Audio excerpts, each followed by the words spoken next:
तो चलिए छात्रों, आज इंटरमीडिएट फर्स्ट ईयर के कुछ ऑब्जेक्टिव क्वेश्चन को हम सॉल्व कराने जा रहे हैं। तो सभी लोग ध्यान देंगे और जितना हो सके इसको अपने दोस्तों के पास, मित्रों के पास शेयर भी कर दीजिएगा, ताकि लॉकडाउन में जो लोग भी बैठे हैं सबको इस पढ़ाई का फ़ायदा मिल सके। तो चलिए हम लोग अपने टॉपिक पे आते हैं। पहला क्वेश्चन आप देख रहे हैं, स्क्रीन पर दिख रहा होगा।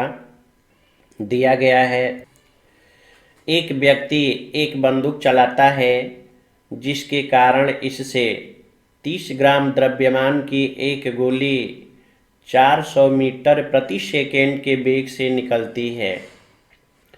सामने स्थित खिड़की को यह 0.2 सेकेंड में भेद करके 200 मीटर प्रति सेकेंड के वेग से निकलती है, तो खिड़की द्वारा इस पर लगने वाले बल का मान बताएं। तो आप चित्र में भी देख सकते हैं, यहाँ दिखाया जा रहा है कि एक व्यक्ति गोली चला रहा है और यह गोली खिड़की को तोड़ करके बाहर की ओर निकल रही है। तो क्वेश्चन में दिया गया है कि खिड़की बंदूक से निकलने के बाद गोली का वेग है 400 मीटर प्रति सेकेंड। देख रहे हैं, 400 मीटर प्रति सेकेंड, जबकि खिड़की को तोड़ने के बाद, खिड़की को भेद करके निकलने के बाद इसका वेग हो जाता है 200 मीटर प्रति सेकेंड। तो चलिए हम लोग इसको सॉल्व करते हैं। तो आप देख सकते हैं यहाँ पर दिया गया है m = 30 ग्राम।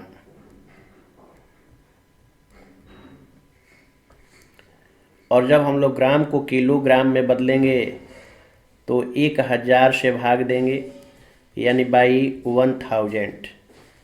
तो यहाँ ये 0 से 0 कैंसिल होगा, यानी 3/100। और इसको आप लिख सकते हैं 0.03 किलोग्राम। तो चलिए अब यह ग्राम से किस में बदल गया, किलोग्राम में। दिया गया है कि गोली का प्रारंभिक वेग, यानी u = 400 मीटर पर सेकेंड, जबकि खिड़की को भेद कर निकलने के पश्चात इसका अंतिम वेग v = 200 मीटर पर सेकेंड। और साथ में ये भी दिया गया है कि यह 0.2 सेकेंड तक गोली के संपर्क में, कि यह 0.2 सेकेंड में खिड़की को भेद करके बाहर निकलती है। इसका मतलब हो गया कि यहाँ पर खिड़की को भेदने में समय कितना लगा, यानी t = 0.2 सेकेंड। चलिए अब यहाँ पर आपको फोर्स निकालना है। तो आप लोग जानते हैं कि बल का सूत्र होता है F = m × a। तो भाई यहाँ पर आपको m तो मालूम है, m तो पहले ही दे दिया है 30 ग्राम, यानी 0.03 किलोग्राम। यदि हम लोगों को a पता चल जाए तो आसानी से बल का मान निकल जाएगा। तो a पता कैसे चलेगा, तो आपको याद होगा गति का प्रथम समीकरण लिखा जाता है कि v = u + at। लेकिन यहाँ पर देखा जाए तो चूंकि उसका विरोध हो रहा है, या चलिए इसी इक्वेशन में हम लोग वैल्यू लिखते हैं। तो फाइनल वेलोसिटी आप देख रहे हैं 200 मीटर पर सेकेंड, तो v के नीचे 200। इनिशियल वेलोसिटी u = 400, यानी u के स्थान पर 400, और यहाँ a मालूम नहीं है, लेकिन t दिया गया है 0.2।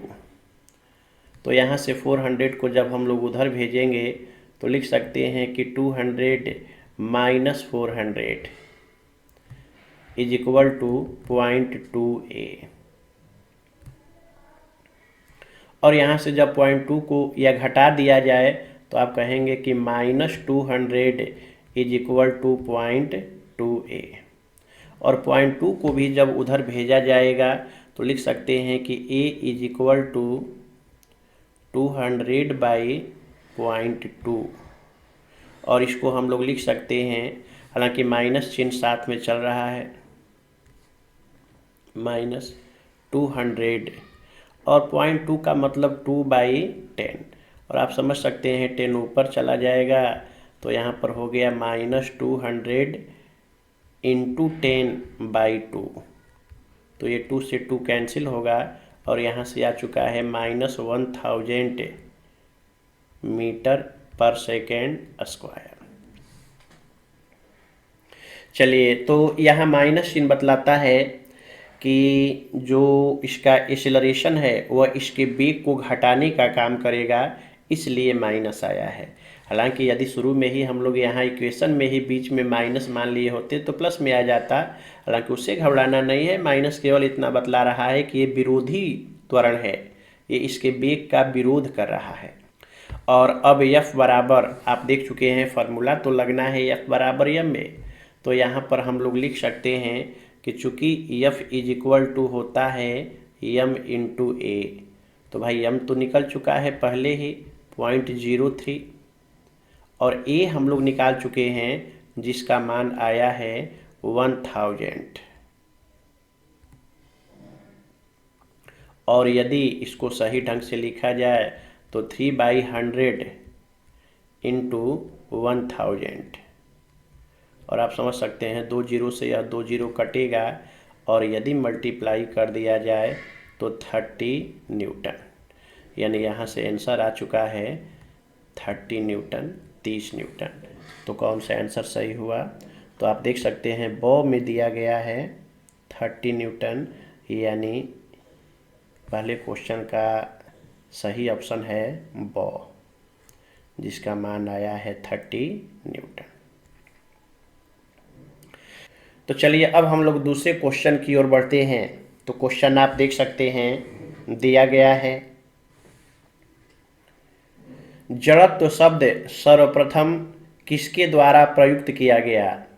आपके सामने 4 ऑप्शन दिख रहा होगा, जिनमें से पहला ऑप्शन है न्यूटन, दूसरा ऑप्शन है गैलीलियो, तीसरा ऑप्शन है एरिस्टोटल, और चौथा ऑप्शन है केपलर। तो भाई यहाँ पर जड़त्व शब्द का सर्वप्रथम इस्तेमाल किया गया था न्यूटन साहब के द्वारा, यानी दूसरे प्रश्न का सही ऑप्शन हो गया ओ, न्यूटन। चलिए अब हम लोग तीसरे क्वेश्चन की ओर बढ़ते हैं। तो आप देख रहे होंगे तीसरा क्वेश्चन दिया गया है, जड़त्व किसी पिंड का वह गुण होता है जिसके कारण पिंड, 4 ऑप्शन दिए गए हैं, अपनी विरामावस्था को परिवर्तित करने में समर्थ नहीं होता है। दूसरा ऑप्शन है कि अपनी एक समान गति की अवस्था को परिवर्तित करने में समर्थ नहीं होता है। तीसरा ऑप्शन है अपनी गति की दिशा को परिवर्तित करने में समर्थ नहीं होता है, और चौथा ऑप्शन है अपनी विरामावस्था या एक समान गति को परिवर्तित करने में समर्थ नहीं होता है। तो याद कीजिए यहाँ जड़त्व की बात कर रहा है, और जड़त्व आपको हम पढ़ा चुके हैं कि जड़त्व किसे कहते हैं। तो किसी वस्तु का वह गुण जो उसके विराम की अवस्था या सीधी रेखा में एक समान गति की अवस्था में परिवर्तन का विरोध करता है, यानी यहाँ दोनों नाम आ रहा है, विराम की अवस्था और गति की अवस्था। तो भाई दोनों किस में है? तो आप देख सकते हैं पहले वाले ऑप्शन में केवल विरामावस्था की बात की गई है, दूसरे वाले ऑप्शन में केवल एक समान गति की अवस्था की चर्चा है, तीसरे वाले ऑप्शन में भी गति की दिशा की बात की गई है, लेकिन चौथे वाले में दोनों की चर्चा है, विरामावस्था या एक समान गति की अवस्था। इसका मतलब है कि जड़त्व का इस प्रश्न का सही आंसर है 2। चलिए अब हम लोग नेक्स्ट क्वेश्चन की ओर बढ़ते हैं। तो क्वेश्चन आप देख सकते हैं दिया गया है, एक गेंद एक समान परिवर्तनीय गति से जा रही है तो इसका अर्थ है कि 4 ऑप्शन दिए गए हैं, जिनमें से पहला ऑप्शन है यह विराम में है, दूसरा ऑप्शन है पथ एक सरल रेखा या वृत्तीय हो सकता है तथा गेंद एक समान चाल से गतिमान है, तीसरा ऑप्शन है गेंद के सभी भाग का वेग समान है तथा वेग नियत है, और चौथा ऑप्शन है गेंद का केंद्र नियत वेग से गति करता है तथा गेंद अपने केंद्र के परितः एक समान रूप से चक्रण करती है। तो देखिए, जब एक समान परिवर्तनीय गति की बात कर रहा है, इसका मतलब हो गया कि इसका वेग एक समान होना चाहिए, एक समान परिवर्तनीय गति, जिसका मतलब है कि वेग एक समान होना चाहिए। तो यहाँ पहला वाला क्वेश्चन तो कह रहा है विराम में है, तो विराम का तो वेग से कोई लेना देना नहीं है क्योंकि यह रुकी हुई अवस्था में है। दूसरे क्वेश्चन पर विचार किया जाए तो इसमें वृत्तीय की बात कर रहा है, और आप जानते हैं कि जब भी कोई वस्तु वृत्ताकार रास्ते पर गति करती है तो आपको हम पढ़ा चुके हैं कि इस प्रकार के गति में उसके वेग की दिशा हर समय बदलती रहती है। तो जब वेग की दिशा बदलेगी, इसका मतलब है कि उसका वेग एक समान तो नहीं हो सकता, तो दूसरा ऑप्शन भी सही नहीं है। तीसरे ऑप्शन पर विचार किया जाए तो कह रहा है कि गेंद के सभी भाग का वेग समान है, यानी परिमाण और दिशा दोनों ही समान है और वेग नियत है। तो इस ऑप्शन से पता चल रहा है कि परिमाण और दिशा समान होने का मतलब वेग नियत है, और ये एक समान या नियत वेग की ही बात तो कर रहा है। यानी क्वेश्चन नंबर 4 का आंसर हो गया 100। चलिए अब हम लोग नेक्स्ट क्वेश्चन की ओर बढ़ते हैं। तो क्वेश्चन आप देख सकते हैं, दिया गया है बल की भौतिक स्वतंत्रता निम्न का परिणाम है। आपके सामने 4 ऑप्शन दिए गए हैं, जिनमें से पहला ऑप्शन है गति के प्रथम नियम का, दूसरा ऑप्शन है गति के द्वितीय नियम का, तीसरा ऑप्शन है गति के तृतीय नियम का, और चौथा ऑप्शन है इन सभी नियमों का। तो इनमें से कौन सा आंसर सही होगा?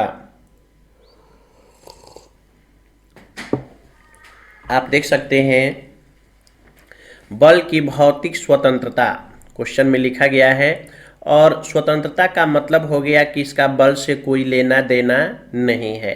तो जब न्यूटन के गति के प्रथम नियम की हम लोग बात करेंगे तो याद कीजिए, वहाँ परिभाषा हम लोग स्टार्ट ही करते हैं कि बाह्य बल की अनुपस्थिति में या जब किसी वस्तु पर कोई बाह्य बल न लगे तो प्रत्येक वस्तु अपने विराम की अवस्था अथवा सरल रेखा में एक समान गति की अवस्था को बनाए रखती है, लेकिन कब?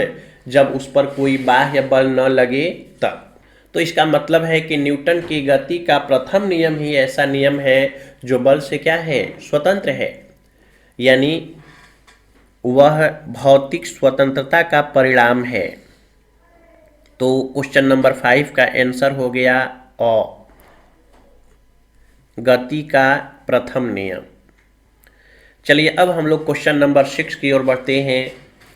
तो क्वेश्चन आप देख सकते हैं, दिया गया है किसी चलती हुई बस से उतरने वाला कोई यात्री बस की गति की दिशा में गिरता है। यह उदाहरण निम्न में से किसके लिए है? 4 ऑप्शन दिए गए हैं, जिनमें से पहला ऑप्शन है गति का द्वितीय नियम, दूसरा ऑप्शन है गति का तृतीय नियम, तीसरा है विराम का जड़त्व, और चौथा है गति का जड़त्व। तो देखिए, यहाँ बात कर रहा है कि यात्री बस की गति की दिशा में गिर जाता है। चलती हुई बस से यदि उतरा जाए तो आप समझ सकते हैं, दिया गया है कि यात्री बस की गति की दिशा में गिर जाता है। तो याद कीजिए, गतिज जड़त्व उसमें आपको समझाया गया था कि चूंकि बस चल रही है तो उसके साथ साथ हम लोग भी गति में हैं, चल रहे हैं। लेकिन जैसे ही हम लोग नीचे उतरते हैं, पैर को जमीन पर रखते हैं, तो निचला भाग तो जमीन के साथ साथ रुक गया, लेकिन जो अभी ऊपर वाला भाग है, चूंकि ये लचीला है, तो ऊपर वाला भाग अभी भी गतिशील होता है और इसी के कारण हम लोग आगे की ओर गिर जाते हैं। तो ये जो आंसर है वह किसके कारण आया? तो गति के जड़त्व के कारण। यानी क्वेश्चन नंबर 6 का आंसर हो गया द गतिज का जड़त्व, इनर्शिया ऑफ मोशन। चलिए अब नेक्स्ट क्वेश्चन की ओर बढ़ा जाए। तो क्वेश्चन नंबर 7 आप स्क्रीन पर देख रहे होंगे, दिया गया है, निम्न में से किस प्रकरण में किसी पिंड पर कार्य कर रहा कुल बल शून्य नहीं होता है? और आपके सामने 4 ऑप्शन दिए गए हैं। पहला ऑप्शन है नियत चाल से नीचे गिर रही वर्षा की बूंद। दूसरा ऑप्शन है जल के पृष्ठ पर तैर रहा 10 ग्राम द्रव्यमान का कॉर्क। तीसरा ऑप्शन है खुरदरी सड़क पर 20 किलोमीटर प्रति घंटा की नियत चाल से चल रही कार। और चौथा ऑप्शन है ऊर्ध्वाधर ऊपर की ओर फेंका गया 0.05 किलोग्राम द्रव्यमान का एक कंचा। तो देखिए क्वेश्चन कह रहा है कि पिंड पर कार्य कर रहा कुल बल शून्य नहीं होता है।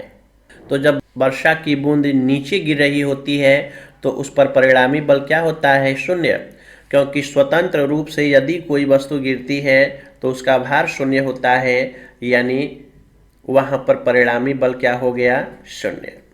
जल के पृष्ठ पर यदि नाव तैर रही है तो आप समझ सकते हैं कि यहाँ पर इसका भार नीचे लगता है और जल का सतह इस पर ऊपर की ओर बल लगाता है, उत्प्लावन बल।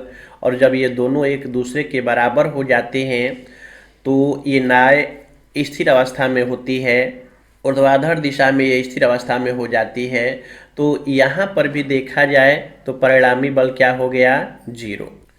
खुरदरी सड़क पर 20 किलोमीटर प्रति घंटा की नियत चाल से चल रही कार। तो यहाँ देखा जाए तो दे ही दिया है कि 20 किलोमीटर प्रति घंटा की नियत चाल, और आप जानते हैं कि जब वेग एक समान होता है तो उस पर कोई बल नहीं लगता, यानी यहाँ पर भी परिणामी बल क्या हो गया? 0। लेकिन चौथी ऑप्शन पर विचार किया जाए तो ऊर्ध्वाधर ऊपर की ओर फेंका गया 0.05 द्रव्यमान का एक कंचा।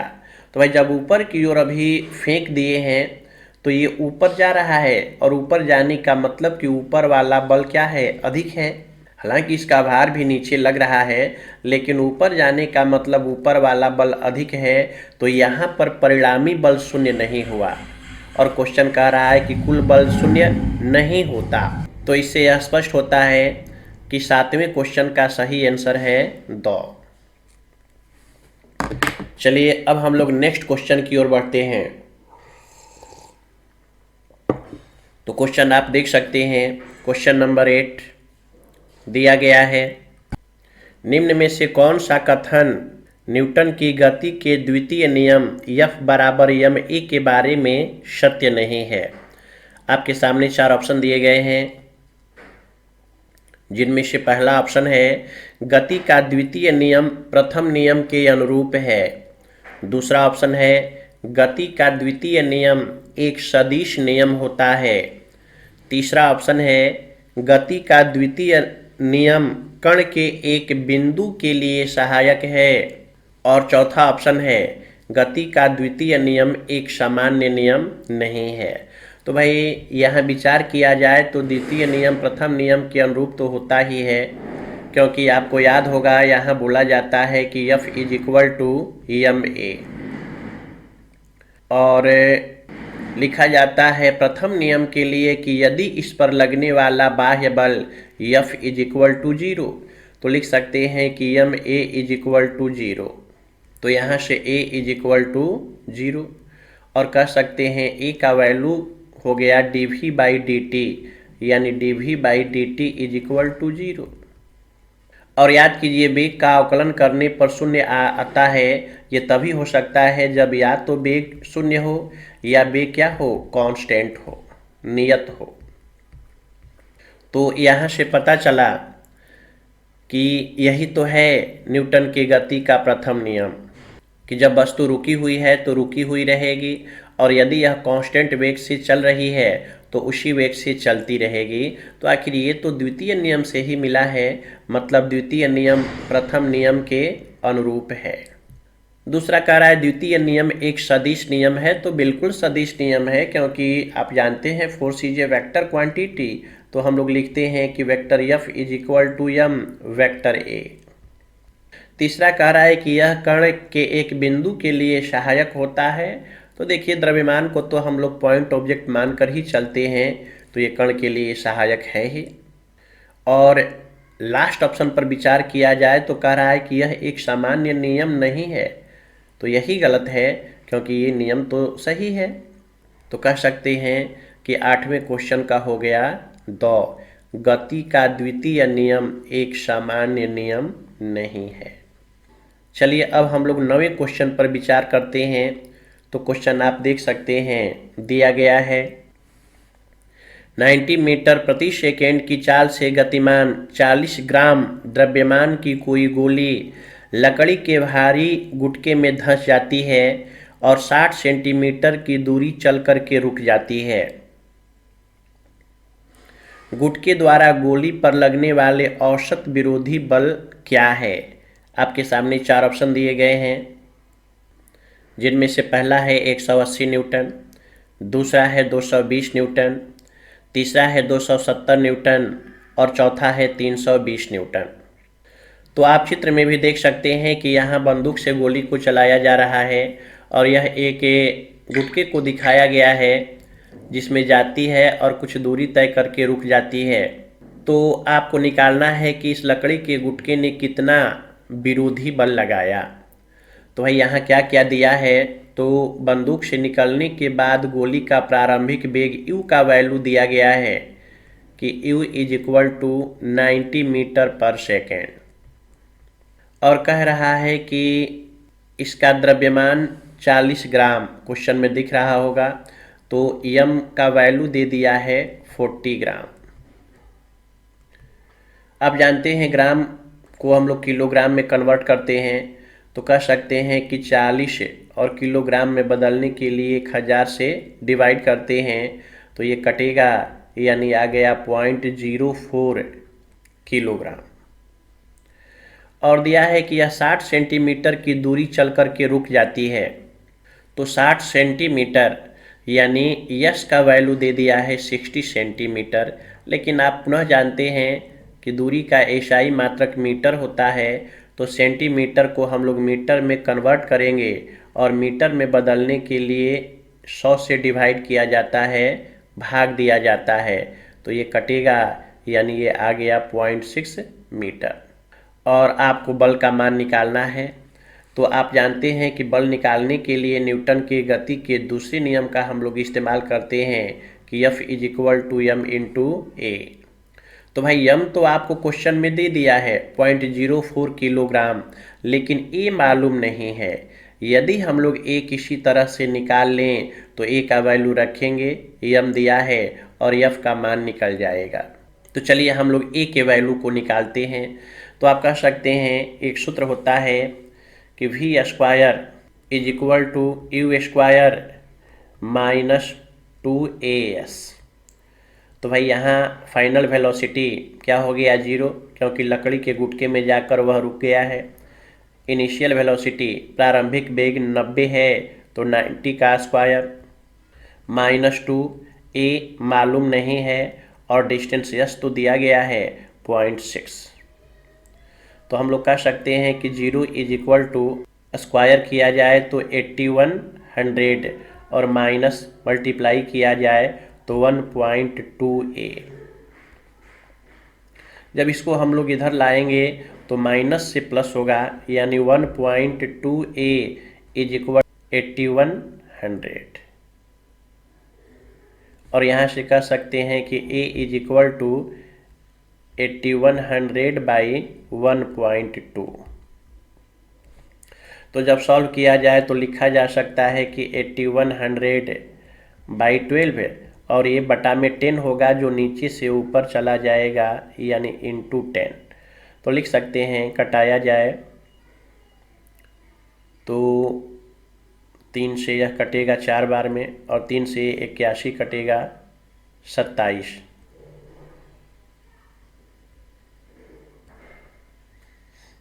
पुनः 4 से ये 100 कट जाएगा 25 बार में, यानी यहाँ से रिजल्ट क्या आया, 27 गुणे 25 गुणे 10 है तो 250 metre per second square. Multiply कर लेंगे। और अब एफ का वैल्यू निकालना है, तो आपको पता है कि चूंकि एफ बराबर एम इंटू ए, तो जब यहाँ हम लोग मल्टीप्लाई करेंगे तो एम का वैल्यू दिया गया है 0.04 और ए निकल चुका है 27 इंटू 250। तो जब इसको हम लोग मल्टीप्लाई करेंगे तो लिख सकते हैं 4/100 इंटू 27 इंटू 250। तो ये 4 से 100 25 बार में कटेगा, और 25 से ये 25 कट जाएगा, तो 27 गुणे 10, यानी यहाँ से आंसर आया 270 न्यूटन। तो यहाँ से पता चला कि भाई लकड़ी ने उस पर कितना औसत विरोधी बल लगाया है, तो 270 न्यूटन। यानी क्वेश्चन नंबर 9 का सही आंसर हो गया 270 न्यूटन। और चलिए अब हम लोग 10वें क्वेश्चन को देखते हैं।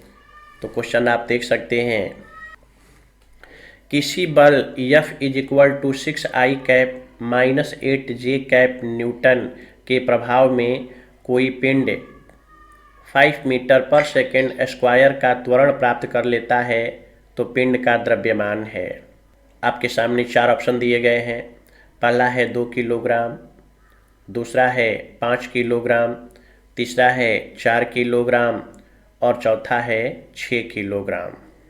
तो भाई यहाँ पर आपको पता है कि F इज इक्वल टू होता है m इंटू ए, लेकिन यहाँ F वेक्टर के फॉर्म में दिया गया है, तो सबसे पहले इसका हम लोग मैग्नीट्यूड निकाल लेते हैं। तो कह सकते हैं कि F is equal to mod of F।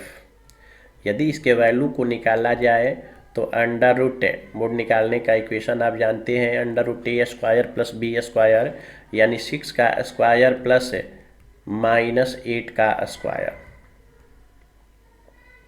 तो जब हम लोग इसको सॉल्व करेंगे तो कह सकते हैं कि अंडर रूट 36 प्लस 64, और जो ये माइनस है तो माइनस इंटू माइनस प्लस हो जाएगा, यानी अंडर रूट 100, और 100 का वर्गमूल कितना होगा, 10, यानी F का मैग्नीट्यूड निकल गया 10 न्यूटन। तो कह सकते हैं कि F is equal to m into A. तो भाई यहाँ पर F का वैल्यू आप निकाल चुके हैं 10 न्यूटन, देख रहे हैं। तो F की जगह 10, m निकालना है तो लिख दिए m, और a आपको दिया गया है 5 मीटर पर सेकेंड स्क्वायर, तो a की जगह 5, और जब 5 को उधर भेजा जाएगा तो 10/5 इज इक्वल टू m। तो यहाँ ये कटेगा, यानी आ चुका है कि 2 इज इक्वल टू m, या लिख सकते हैं कि m is equal to 2 kilogram. तो आपने देखा कि mass of the object is equal to 2 kilogram. वस्तु का द्रव्यमान कितना है, 2 किलोग्राम। यानी क्वेश्चन नंबर 10 का सही आंसर हो गया और 2 किलोग्राम। तो देखिए आप लोग देख रहे हैं, अब अंत में हम इतना ज़रूर कहेंगे कि जितना हो सके इसको शेयर भी कर दीजिए, ताकि आपके संपर्क के जितने भी छात्र हैं, आप जानते हैं इस समय पढ़ाई बंद है, तो सब लोग इस पढ़ाई का फ़ायदा उठा सकें। तो जितने मित्र हैं, दोस्त हैं, सबको इस वीडियो को शेयर कर डालिए, ताकि सब लोग घर पर बैठकर ही स्टडी कर सकें। थैंक्स।